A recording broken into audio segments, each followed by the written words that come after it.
আপনার তো দেখছি খুব কষ্ট হচ্ছে, আমি কি আপনার একটু উঠোই দেবো?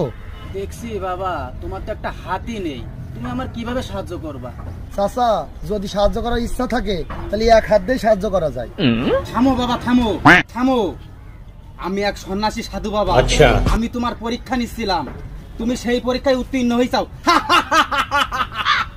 আমি তোর এখন একটা ইচ্ছে পূরণ করব। বল তুই কি চাস? সোনা দানা মণিমুক্তা নাকি 2 হাত সমান সমান চাস? সোনা দানা মণি মুক্তা নিয়ে কি করব আমি বাবা? তার থেকে তুমি আমার 2 হাত সমান সমান করে দাও। ঠিক আছে বৎস, তোর যেমন ইচ্ছা।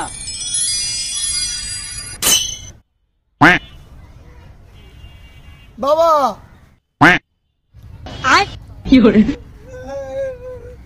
বাবা। আব্বা, আমি না দিন দিন ডিপ্রেশনে চলে যাচ্ছি। ঠিক আছে, সেখানে যাচ্ছিস যা, কিন্তু সন্ধ্যার আগে বাসায় ফিরিস। খবরদার যেন আমার সাইকেল নিয়ে যাবি না, পারলে হেঁটে যা।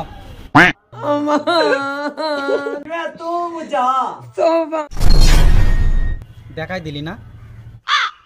একটা চশমার জন্য তোর আসল রূপে দেখাই দিলি না? আমি তো তোর বললাম বিয়ে বাড়িতে এসে দিয়ে দিবানে। তোর মাথায় সমস্যা? আরে ভাই দে, বিয়ে বাড়িতে এসে দিয়ে দিবানে। দেখ, চশমা নিয়ে এর কি আমার একদম পছন্দ না। দে চশমা দে, দে চশমা দে।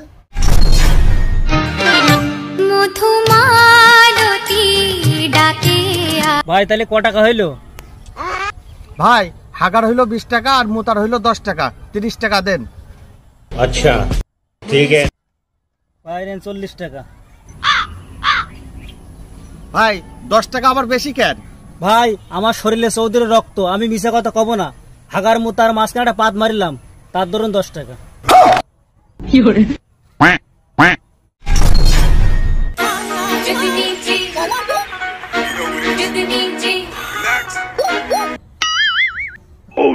কিরে বন্ধু, তোর এই অবস্থা কিরাম করিল? আর কোশনে বন্ধু, স্টুডিওতে গেছিলাম ছবি তুলতে। अच्छा ছবিটা নিয়ে দেখতে দেখতে আসতে যে হাতের থেকে উড়ে যে পড়েছে ভাবির এক শাড়ির নিচে। শুধু আমি যে বললাম ভাবি শাড়িটা উঁচু করেন, ছবি তুলবো। আরে বাবারে বাবা, কে গণধুলাটা ধরে দিল।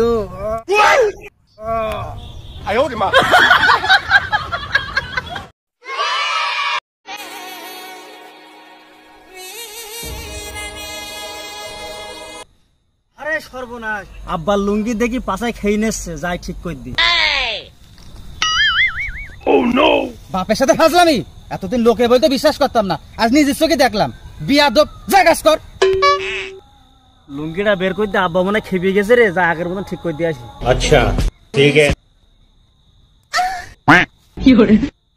শালার পোত শালা আমার পূর্ণিমা চাঁদ দেখাইতেছে রে। শালা